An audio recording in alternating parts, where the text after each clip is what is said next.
I was asked one time by a church to come in and do a half-day turbo training for their brand new small group leaders. Well, they were absolutely shocked when I told them no. They asked me why I didn't want to do it, so I said, well, I'll be honest with you, that approach for equipping new leaders is just not the most effective. But they insisted that I come, so I went and I did it. Now, while they felt great that their leaders got the information they wanted them to have, I left feeling bad that there was no true transformation taking place.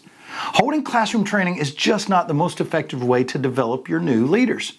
If you want to develop new leaders, new coaches, new staff members, new church planters in your leadership pipeline, there are 3 words you and your key leaders have to use in order to effectively equip new people to fill your leadership pipeline. Stay tuned. I'm going to tell you what those 3 words are and how you can capitalize on them.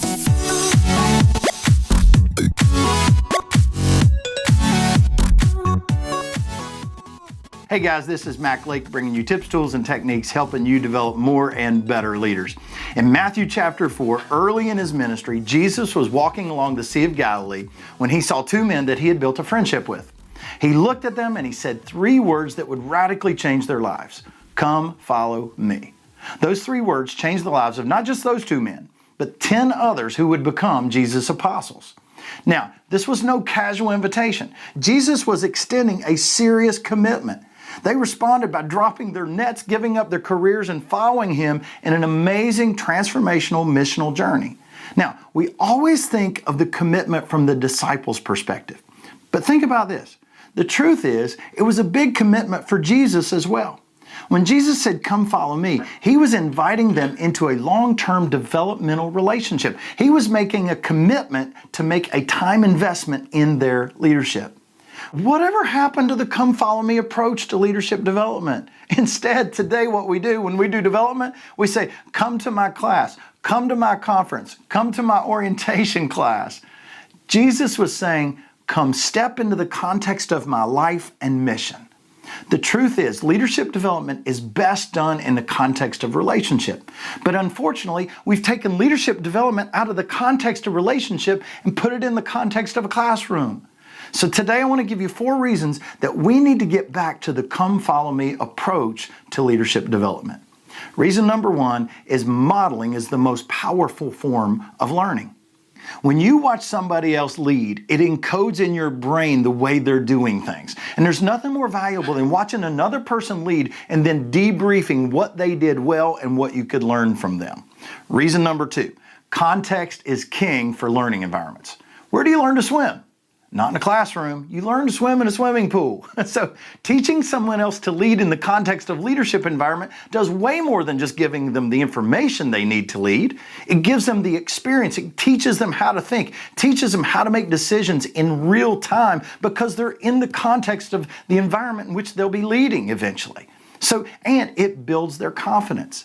But if we're teaching somebody how to lead a small group in children's ministry, how to lead an adult small group, and we throw them in a classroom and we're lecturing to them about how to facilitate discussion, they're not really learning from the context in which they'll be leading. And what's happening is we're setting them up for discouragement and potential disaster.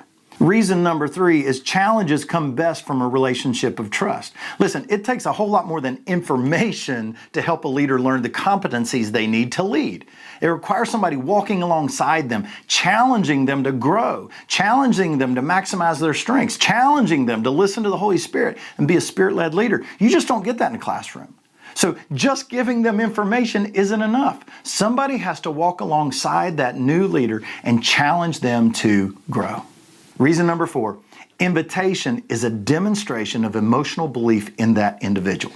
I remember years ago, I had a young man and he had experienced a major leadership failure in his life. I mean, he was so down, he was so discouraged, but I saw something in him. So when I approached him, basically I said, come follow me. It was an invitation into my life, into the context of my life, into the context of my leadership. And that invitation alone was a huge boost to his confidence because somebody believed in him even when he was down. Can I tell you something? Leadership development has its biggest impact when people know that we are emotionally invested in them. So when you say, come follow me, man, it means the world to somebody.